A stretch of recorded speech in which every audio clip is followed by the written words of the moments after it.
Greetings everybody, welcome to part 46, and we are about to meet the king of this castle, at long last.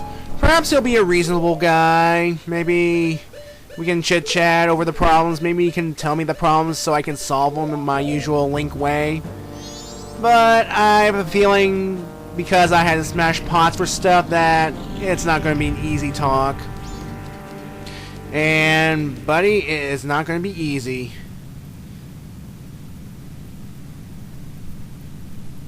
Of course, somebody blames me for the problems, and the curtains are blocking the sunlight, but of course it doesn't make sense, it's still nighttime.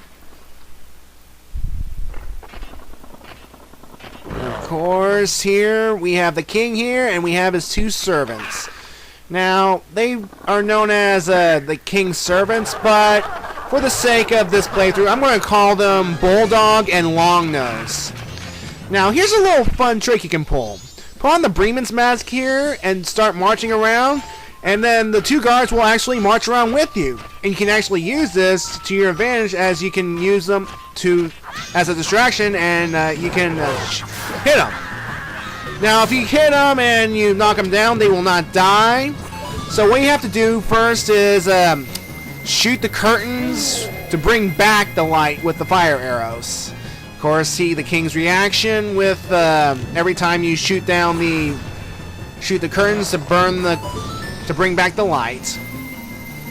So yeah. Now that we have the light back in the room, the two servant guards will be afraid of it. You actually stun them and hit them with pretty much damage the light with them. So yeah, folks. All we gotta do now is just attack these two guys, and when you eventually knock them down, use your mirror shield to burn away their corpse. As you can see, yeah, there you get stunned by the light. They run away from the light because dead things hate light. I mean, how does that work? I mean, zombies can appear in the daylight. I mean, are they vampires or anything? I mean, I don't get that. I don't understand it at all. But anyway, folks, this mini boss fight can be a little tricky if you are not paying attention. But you can make it through all right. Just stay in the sunlight, stun them, and hit them, and yeah. You also notice that their shields can also reflect the sunlight. So to keep that in mind, we have to actually knock them down before reflecting sunlight on them.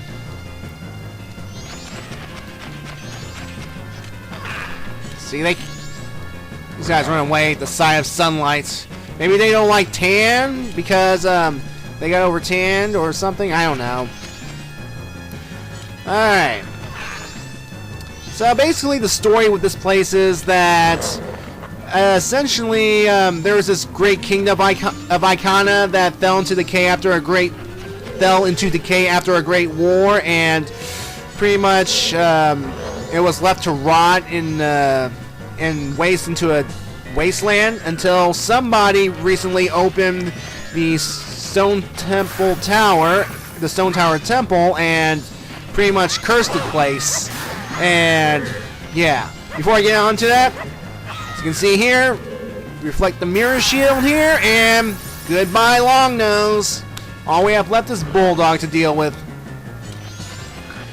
So yeah, anyway, pretty much somebody opened Stone Tower Temple, as we are going to be told later in this video, and placed a curse on this place, and this curse actually brought back a number of the dead here. So that's why this place is now the land of the dead, because Stone Tower Temple has been opened and cursed, and 3 guesses as to who did the opening and cursing. Yeah, come on. Of course. Alright, now that Bulldog's down, reflect the mirror shield, and he's history. And now, the king himself will come to attack you. Now here's a fun tip. Put on the captain's mask beforehand, and you'll get this scene right here.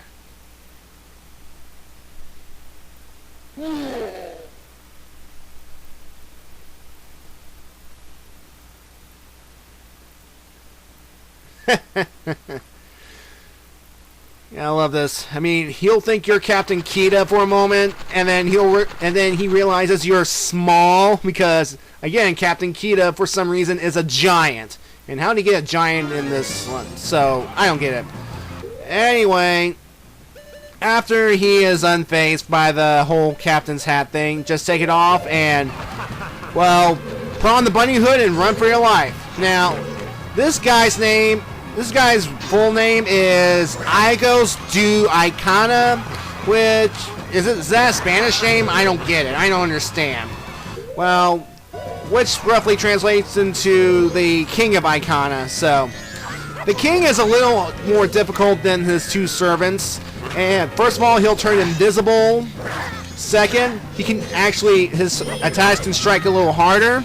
He can dodge your attacks, and he'll actually separate his head from his body. And while his head is separated from his body, he's pretty much invincible because his body turns invisible, and it will attack you, and the head will actually come down and chomp at you. And I have not been able to avoid the head's attacks at all. And shooting arrows will be impossible because, yeah. So, yeah, of course, you just need to, make sure you bring plenty of red potion, bring plenty of fairies, just in case you're not good at fighting this guy. So, yeah. Now, finding these skeleton warriors reminds me of finding the Stalfos. Now, the Stalfos, if you don't know or would like me to remind you, they're these skeleton warriors that are pretty much a common enemy throughout Zelda games. They were in, they were in this, they've appeared in, like many games like Ocarina of Time, which is kind of similar to this fight right now. You have to block them and dodge their shields, and they'll jump it to strike you and stuff, and yeah. And this is pretty much the only time we will be fighting skeleton warriors in this game. So, yeah, there are no Stalfos in this game, folks. I just hate how you can't just hurt the head while it's... I mean, you have to hit the complete body, and that's just bullcrap.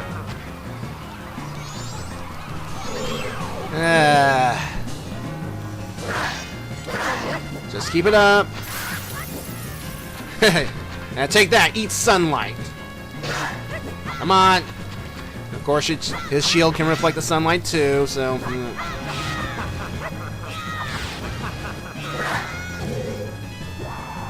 Oh, there's one more thing. He can actually blow, is that mist at you? Because, I don't know what it does, though. I've never been infected by the mist, but yeah.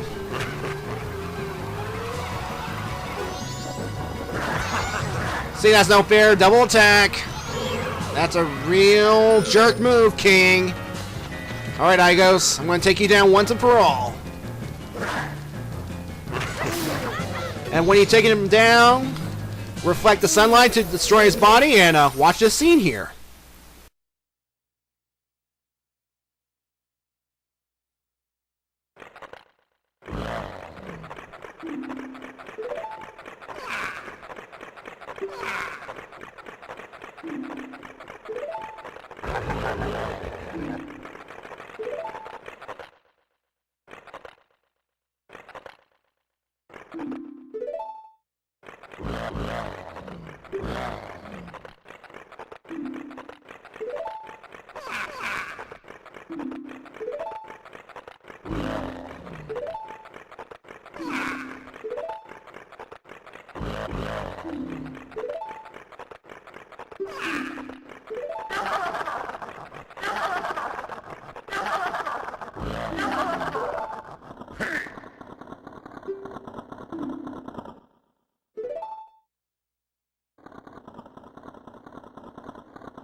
So yeah, the king pretty much teaches us a song that will allow us to create stone statues of ourselves. And again, as the text said, we can create up to 4 of these, one for every form that we have. So yeah, and we will be playing this melody a lot because we're going to need these forms to help climb Stone Tower. So yeah.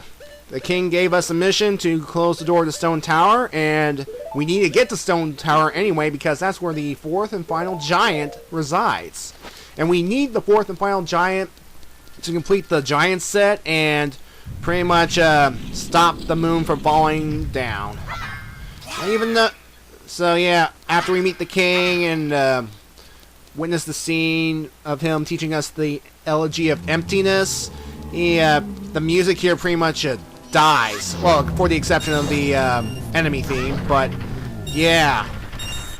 It kind of sucks though, that whole thing dies. I guess that means that we've healed him in some way. We've healed him. We've healed Longnose and Bulldog, so yeah. So there's nothing left for us to do right here, so yeah, we can move on. We can get out of here and yeah. Anyway, folks, let us proceed to Stone Tower Temple. But yeah, of course, I want to heal myself because they did a whole bunch of damage to me, as you can see here. So yeah.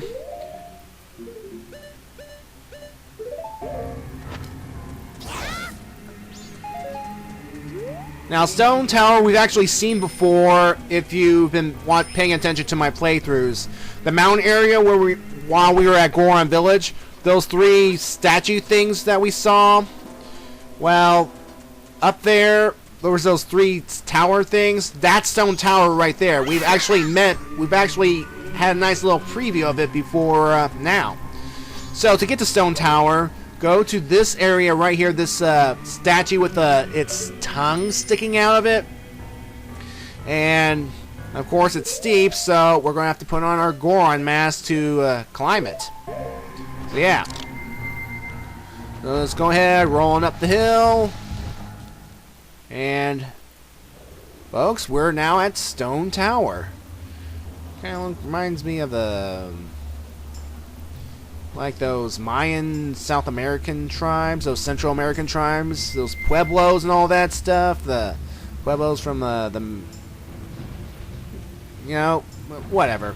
Anyway, folks, we have boulders, we have hookshot targets, we have platforms that are floating in air that we need to jump across, and we need to manipulate these platforms because we need those platforms to help climb. And these switches here will allow us to manipulate these platforms. And when we step on a switch, the platform moves. But when we step off, it goes back to its position. So something tells me we're going to need to make some stone statues of ourselves to hold these switches down. So what you want to do here is take the hook shot here and go on to the hook shot target here. And of course, we have a Beamos. Beamos are back. They shoot lasers like before, and we kill them like before by chucking a bomb at them, and they'll explode. But be careful, because their explosion will take you out as well.